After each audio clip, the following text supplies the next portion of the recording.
Eu acredito que tem um preconceito, sim, frente à mulher beber cerveja, né, por conta de ficar mais alegre. Não tenho preconceito nenhum, mas também nunca sofri, sempre bebi. Hoje em dia é normal mulher beber cerveja. Antigamente, sim, já aconteceu de nossa, você bebe muito por ser mulher e tal, mas hoje em dia não. Eu acho que mulher que bebe demais, eles não gostam que mulher beba demais, por ser vulgar, por não ser legal. Eu também concordo com isso.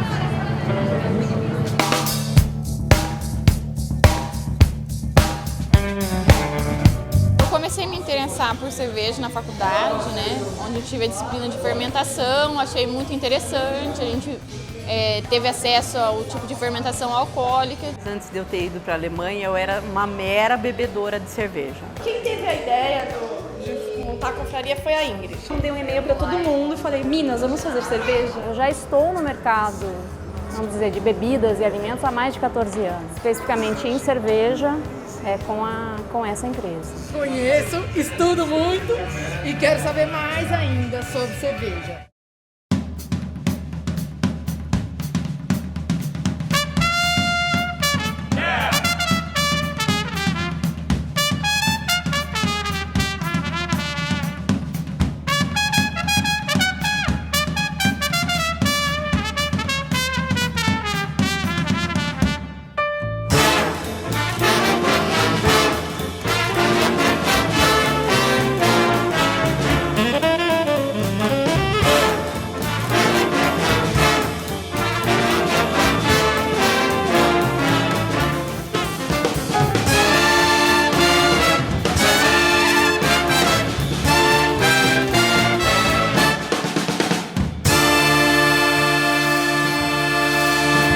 Dizem que a cerveja surgiu por acaso, na mesma época que os homens estavam abandonando a vida de caçador-coletor para uma vida sedentária, no começo do desenvolvimento da agricultura. Imagine então um campo de cereais, provavelmente trigo selvagem, isso há 6 mil anos atrás, há 10 mil anos atrás, colheram esse cereal, que era para fazer uma pasta, né, com bastante calórico, com muito carboidrato, e colocaram num vaso para guardar. Esses grãos pegaram chuva, germinaram, pegaram chuva novamente e fermentaram. E se tomaram esse líquido, viram que ele tinha um poder inebriante, que trazia alegria às pessoas. Se atribuía esse líquido aos deuses, né? Não se sabia ao certo o que se acontecia ali. A partir da observação, os homens daquela sociedade começaram a reproduzir isso, deixar um estoquezinho de grãos tomar a chuva e fermentar naturalmente. Depois, a cerveja já na Idade Média começou a ser produzida por monges, em abadias e monastérios. Em 1800 já se teve o descobrimento da levedura, que era ela que era responsável por esse processo de fermentação. Então começou a ter mais conhecimento desse processo e começou a se aprimorar. Foi rapidamente incorporada à dieta dessas sociedades, né? E assim foi por diversos séculos, então sempre encarada como uma parte da alimentação, não só uma bebida recreativa. Toda a história da cerveja, até mais ou menos no final do século XIX, como a cerveja não era uma bebida alcoólica, as mulheres eram as responsáveis por fabricar. Nessa época que a mulher comandava a produção de cervejas, era uma produção caseira mesmo para participar da alimentação da família, certo? No momento então que a cerveja passou a ser uma mercadoria e passaram a existir locais específicos para a fabricação de cerveja, a mulher, eu imagino, começou a perder espaço até que ela deixou praticamente de participar depois da Revolução Industrial. Quando a cerveja se tornou um produto comercial, os homens entenderam o seguinte: isso não é negócio de mulher, isso não é assunto para mulher, a mulher não sabe negociar. E aí eles passaram a dominar, inclusive, a fabricação da cerveja. Então esse fenômeno da substituição, da diminuição do número de cervejeiras, passou a ser masculino mais que feminino, né, localizado mais ou menos no século XVI. A cerveja ela é basicamente composta de 4 elementos, que é a água, o malte, a levedura e o lúpulo. O processo de produção da cerveja é um processo que existe já há milhares de anos. O principal que vai acontecer dentro desse processo vai ser a transformação do açúcar do malte em álcool, que é a fermentação. A primeira parte é a moagem do malte. Normalmente malte de cevada ou de trigo. Essa moagem então expõe o interior do grão e o interior desse grão contém amido que na panela o cervejeiro transforma em açúcar. A gente adiciona esse malte moído em água quente. A gente faz o cozimento desse malte para retirar os açúcares, que depois é filtrado, onde eu separo o bagaço e o líquido, que é o meu mosto, né, que a gente chama de mosto. Esse mosto é como se fosse um chá de malte e ele é bem adocicado. Depois eu vou inserir os lúpulos para dar amargor, para dar aroma. Depois da fervura do mosto com o lúpulo, ele é resfriado, transferido para um tanque de fermentação onde é adicionada a levedura. Esse processo de transferência dura mais ou menos 1 hora. E a levedura trabalha esse mosto por 7 dias. A gente entra num período de maturação onde a gente baixa a temperatura do tanque e a levedura começa a flocular, né? Decantar para o fundo do tanque. A partir desse ponto a cerveja está pronta para consumo. Nesse processo você tem inúmeros parâmetros que podem ser distintos e inúmeras matérias-primas que podem ser misturadas. Daí a gente vai ter os diferentes tipos de cerveja aí que a gente tem disponível, né, no mercado. São 80 estilos de cerveja diferentes. A cerveja é um produto interessante, ainda mais num mercado como o brasileiro. A cerveja ela não pode ser excludente, né? Ela não pode excluir pessoas. A cerveja é uma bebida que agrega a comunidade, agrega as pessoas. Não é uma roupa, um sapato, a questão de um carro que pelo preço você nunca vai ter acesso ou aquilo é especialmente para você. A cerveja é uma bebida milenar, tradicionalmente de celebração, de festa, de confraternização. É a característica dela. É uma bebida social.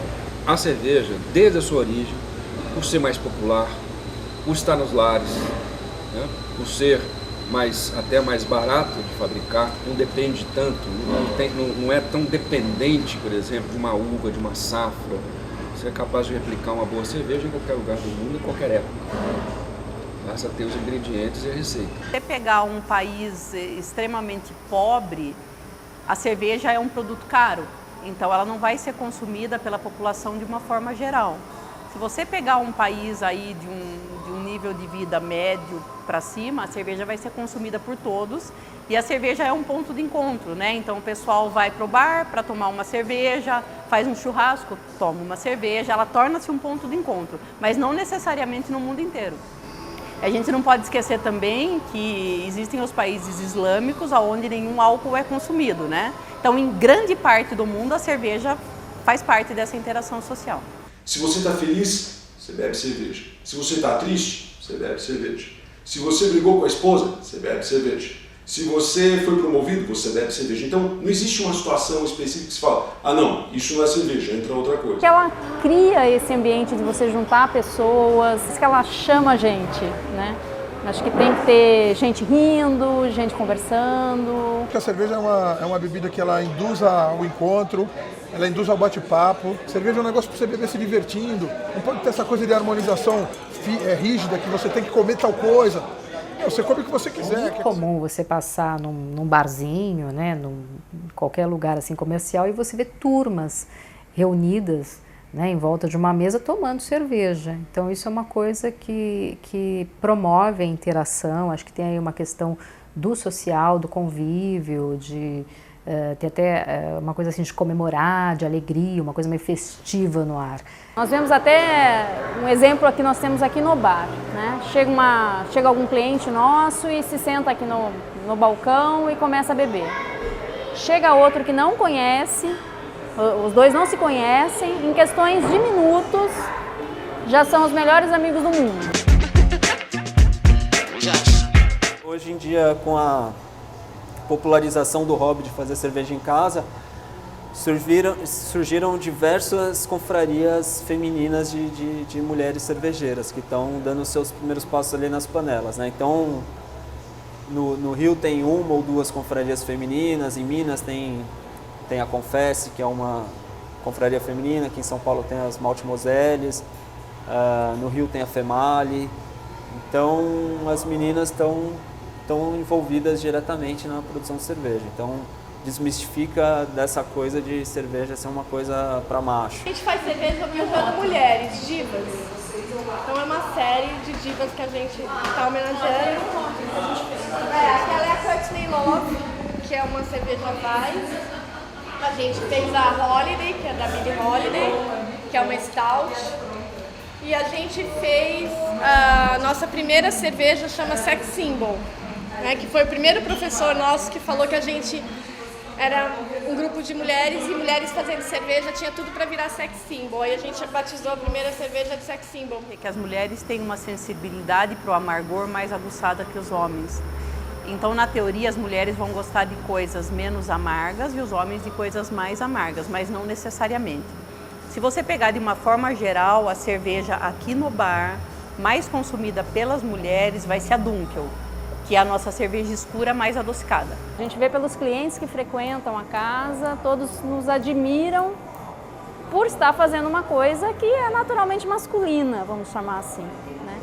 Porque você estar dentro de um processo cervejeiro envolve muita força. O que nós fizemos para minimizar essa questão da força é criar mecanismos. Então, se eu vou carregar um barril, nós criamos um carrinho aonde eu consigo carregar esse barril com menos dificuldade. Se eu vou carregar um saco de malte, eu coloquei uma talha elétrica, essa talha elétrica sobe esse saco de malte para mim. Então, nós criamos formas para que uma mulher pudesse exercer essas funções. Mas isso não quer dizer que nós não tenhamos que utilizar força. A gente gosta, tem essa coisa fetiche, assim, que os caras ficam pensando, mulher faz cerveja, deve ser, tipo, perfeita.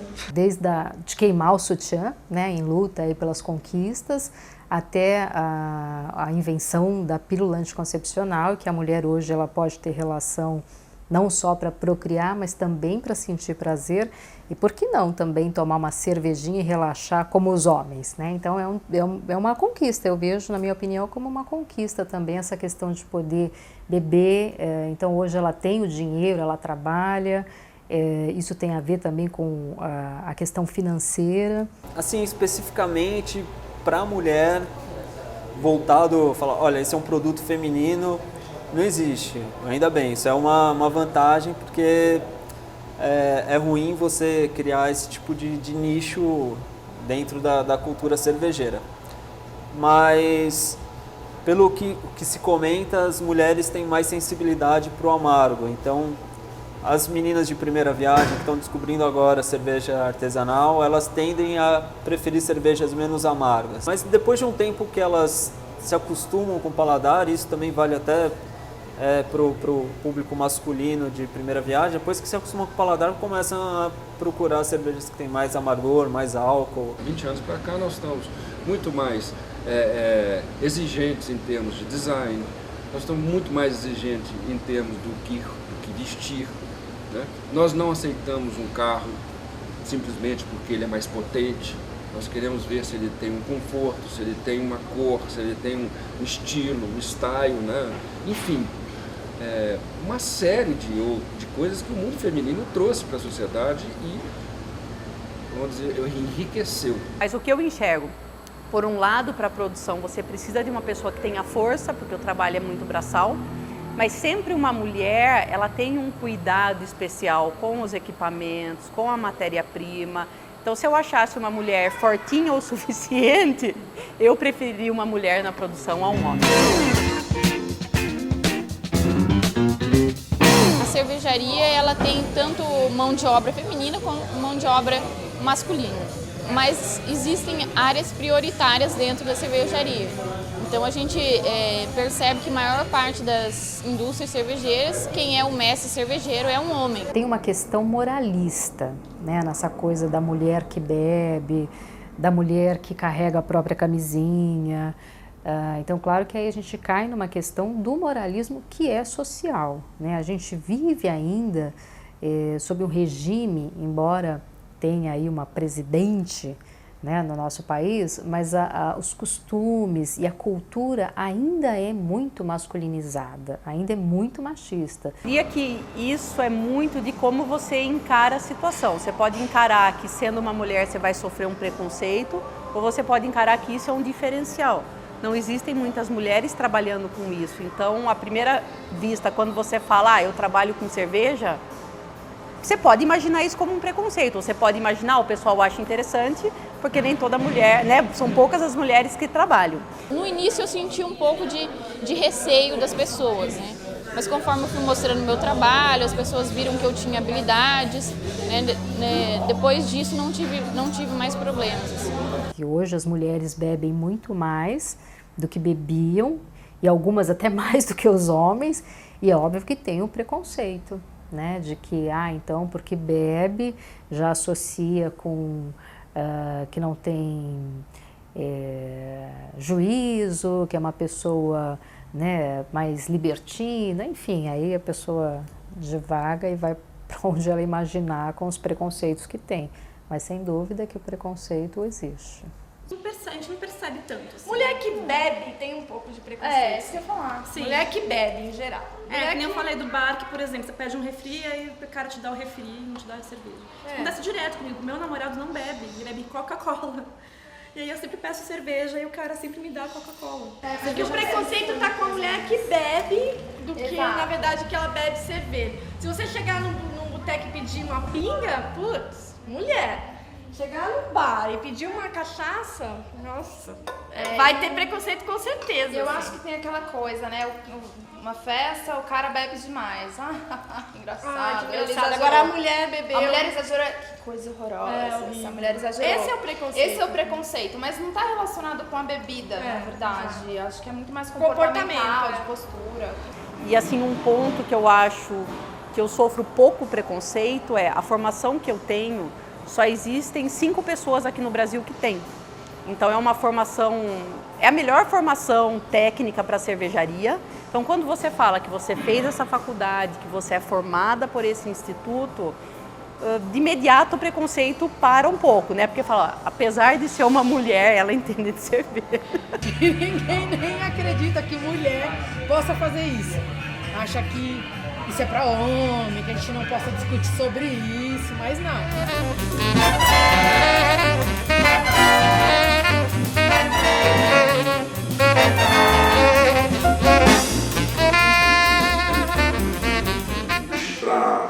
Para cerveja, para o segmento de bebida alcoólica, principalmente cerveja, a gente já tem uma série de pólices que são regulamentações e que precisam existir, não tem como fugir disso. Ou seja, a gente já está restrito a um horário, que é após as 21 horas, então tem restrição de programação. Eu não posso estar às 21, mesmo depois das 21, eu não posso estar num programa que vão ter crianças sendo entrevistadas. Então já tem uma série de policies que regulamentam e que te direcionam para sempre o mais tarde, sempre para as pessoas que estão ali, que você sabe que consomem a cerveja. Se você quer atingir um público, aí, mais uma vez, o departamento de marketing aqui domina, né?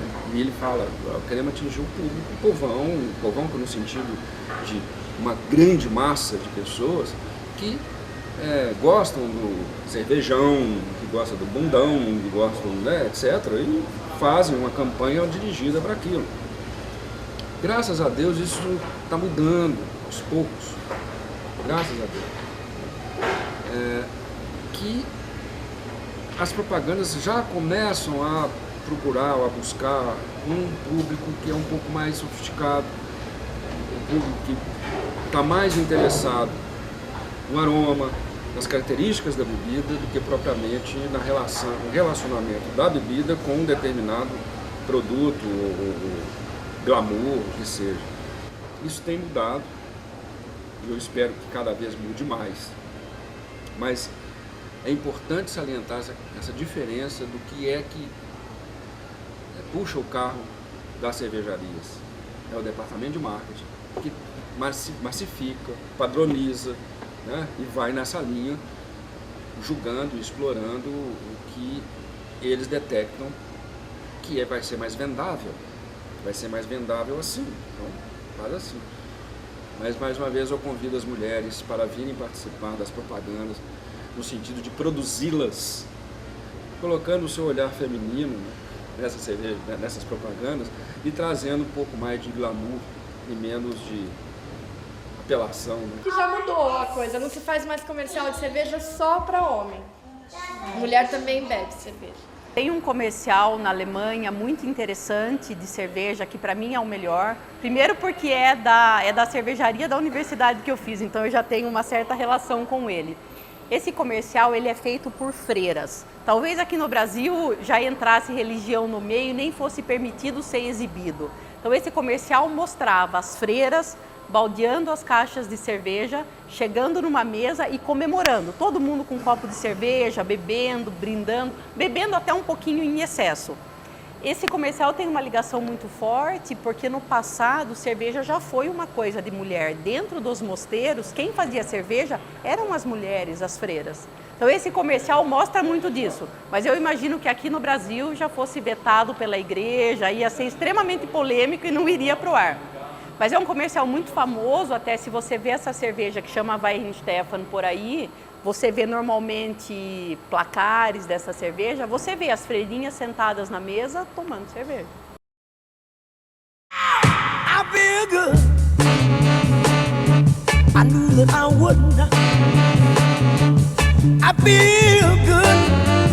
Entenderam? Cereais 100% brasileiros. Cozimento na temperatura certa. Lúpulos aromáticos. Resultado espetacular. Cerveja espetacular. S-Malt. Feito para quem mais aprecia e conhece cerveja. Beba com moderação. Cerveja só depois da aula.